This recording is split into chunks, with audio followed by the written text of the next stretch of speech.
the CarrFax. It's week 3. Raiders 3-0. Got the Chargers coming up next, where we're going to review Derek Carr's performance from the week 3 versus the Miami Dolphins. All right, so we got another 380-plus yard performance, another overtime gutsy win that they gutted out with Derek Carr challenging defenses and throwing the ball downfield, which everybody loves. Everybody loves a good throw downfield, right? But, we're going to go over everything. We're going to go over the good, of course, the great, and, of course, we're going to go over the bad. So make sure you guys subscribe. Tape don't lie, right? You guys already know what to do. If you like it, you hit the like button. If you dislike it, you hit the dislike button. Go ahead and leave a comment if you like it, right? Leave a comment if you dislike it. But, today is everything Derek Carr. We're going to talk about his whole game versus the Miami Dolphins. All right, so you guys ready? Let's get into it. All right, so let's talk about the slow start, right? We had another slow start from this offense. They're down 14-0 again, and they had some really rough plays to start off this game, right? So let's start off with the 4 verts versus cover 1 rat, right? So we got a 4 verts here. We have Henry Ruggs. He's gonna come on a motion, and he's gonna wheel around on his vertical. Well, we have 3 other verticals from the other receivers, right? And what Derek Carr wants to do here, he wants to hit Henry Ruggs' back shoulder, okay? The reason why he wants to hit Henry Ruggs' back shoulder is because Xavier Howard's coming over the top. But Henry Ruggs, I believe he thinks he can beat Xavier Howard to the spot. And him and Carr are just a little bit off on this one, and this kind of just shows how they're on the shaky start, and Carr just misses the throw because they're not on the same page, right? And remember this play, guys. Remember this exact concept, because we're gonna come back to it later, all right? But we see it one more time. Derek Carr just missed his throw. He just missed it, right? And it's a miscommunication. I wouldn't say he just missed it. It's miscommunication too. Like I said, remember that play. All right, so let's go to the interception, right? We got halfback choice shallow with the dig versus cover 3, right? We got a blitz coming behind with the cover 3 as well too. So, on this one, Carr wants Waller on the dig just based on the pre-snap read. He sees it's wide open. He wants him on the dig, right? So we stop it right here. That's where he wants to go with the football. But the pressure's coming, and he thinks Frost Moreau is going to keep going based on where the linebacker is at this point, because the linebacker was not there. He was guarding Waller when he made that throw, so he lets it go.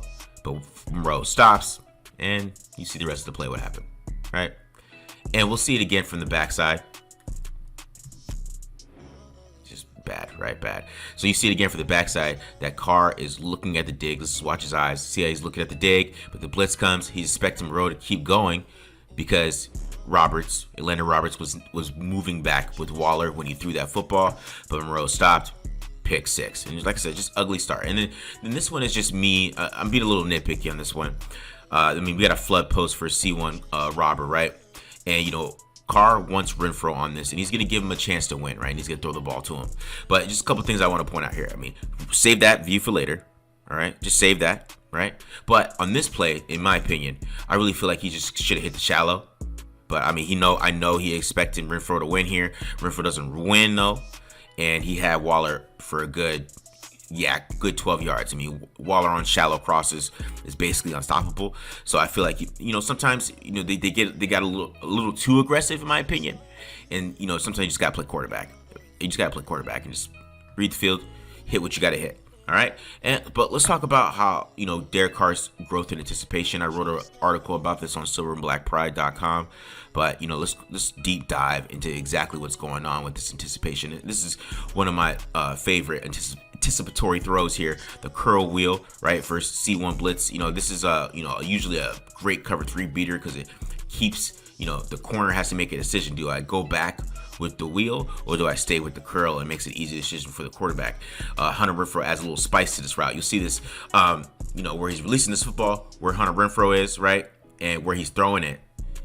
Right, that's anticipation. He anticipated where the window was going to be, and he threw it before Hunter Renfrow was even out of his break and leading him to the football, right? And like I said, Hunter Renfrow added a little spice to that route. I think, with the curl wheel, usually you just run the wheel, but, I think they're giving Renfrow a lot of freedom with routes right now. You kind of saw that in the touchdown he scored later on, but They're giving him a lot of freedom of routes, and you kind of saw that, but that was a great throw by Derek with the anticipation. Now, this is one of my favorite throws I've ever seen Derek make, okay? So this is a sail versus cover 3, right? But the Dolphins are showing cover 0, so they're showing an all-out blitz here, right? So it's cover 0, they're showing no safety up top, right? But they're going to switch to cover 3 post snap. Okay, so they're going to switch to cover 3, right? So we saw them. All right, here's the switch to cover 3, right? We'll stop it right here. Look where Derek's releasing this ball, and then look where Darren Waller is, and then look where he's throwing it.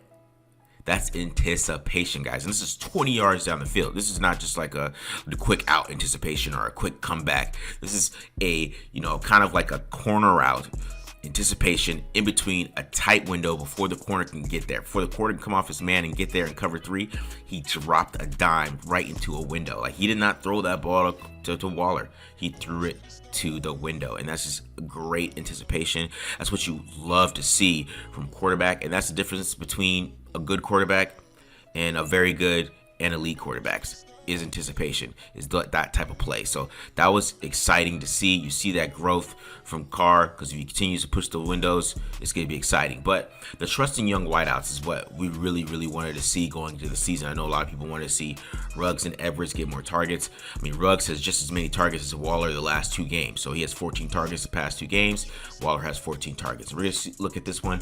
I went over this play in the summer, 3x1 smash return wide post. So you already know the number 1 on this one is the wide post, and it goes to Renfro. Ruggs is the last guy on this one. So you'll see here post snap, Waller just runs this guy over. Okay, so this kind of blows up the whole play, even for Derek Carr, because Derek Carr, he wants to go to the smash return or the wide post. Neither one of them there.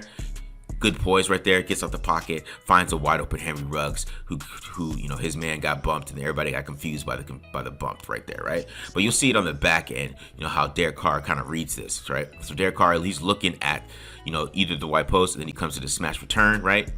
And it's not there, feels it, finds Henry Ruggs, good vision, great catch, toe tap, right? And Here we got another throw. It ends up being a nice jump ball to Henry Ruggs. Play action Yankee concept once again. We're gonna see this concept a couple times today, but we got the play action Yankee again, right? But this time they do a little weird out of shotgun. But I want you to watch, how Derek Carr kind of throws this ball.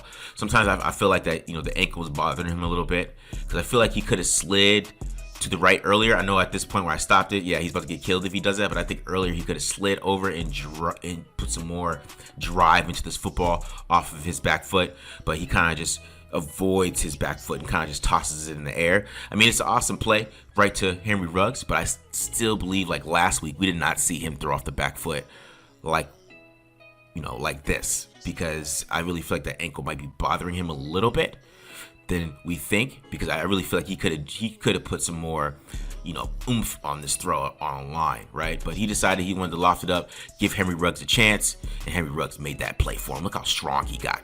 Xavier Howard is no joke, man. That's a big dude, and Ruggs was strong at the catch point. That's what you love, man. You love seeing him be strong at the catch point like that, right? So this one, they don't hit on. Okay, they don't hit on this play. They ended up missing it. It's kind of a different Yankee version too, because we see like a kind of a corner post from Henry Ruggs. But I love how Carr is trusting him, and he anticipates this one too, right? This is a lot of trust here. I'm gonna show you guys on this one. So run it. You got the play action fake, and look right here, right? I mean, he's double teamed. I mean, remember this last time we saw this against the Dolphins, right? I mean, the receiver stopped. We won't say his name, but he stopped. Okay, so Henry Ruggs, he's throwing it deep, and he throws it to a spot, and they miss right here. But you love that, right? Because he's double teamed. That shows Carr knows, like, okay, I believe in his speed, and if I keep throwing it deep to him, eventually we're gonna hit on that, right? I mean, that's a play. It shows a lot of trust, and even if he missed it, right, you probably feel like that maybe Ruggs might come down with it in between both those guys with the way he's gotten stronger with the contested catches. So you love how they're testing it deep, right, and they keep throwing it deep like that, right? And then we come back to the same play that they ran before. They had some miscommunication on that one with the back shoulder, but Ruggs talked about after the game that they both he talked about he didn't see what Carr saw the first time, but then he saw it the second time, and we get a great catch from Henry Ruggs. So we watch it one more time. The back shoulder, beautiful. But before you kind of saw Carr, he kind of did like a drift, right? I mean, he didn't drive off his back foot on that one either, right? You want him to drive. It's fine. That's okay. But, you know, he's still making plays without using his back foot. All right? So, let's go into a check here. We got drive concept with alert, and he's going to check to Bryan Edwards because he got a one-on-one, right? And this is what you love to see, right? He's got a one-on-one. You see him check to Bryan Edwards, right? Very nice. Look at that. So we're going to test these corners, right? And that's what you kind of want to see. You want to see this going forward. And he gave Bryan Edwards a chance there. You know, that was a great play by the corner and knocked the ball out of Bryan Edwards' hands because it did touch Bryan Edwards' hands there. You know, but you want Edwards to probably be a little stronger at the catch point there, but you still love how they're trusting the wide receivers. And this is a great route by Bryan Edwards right here on the sail concept for his cover one. Kind of the same exact route that they call with Darren Waller, but we're going to watch Bryan Edwards run it. It's pretty exciting. This is going to give these guys some excitement here right here. All right. Look at that. Eyes. You see the eyes? See the eye fake, right? He fakes the slant, basically. He kind of shows like, oh, I'm running the slant. Guy drives, and then he goes to the corner. That's how you create separation right there. That's how you separate in the NFL.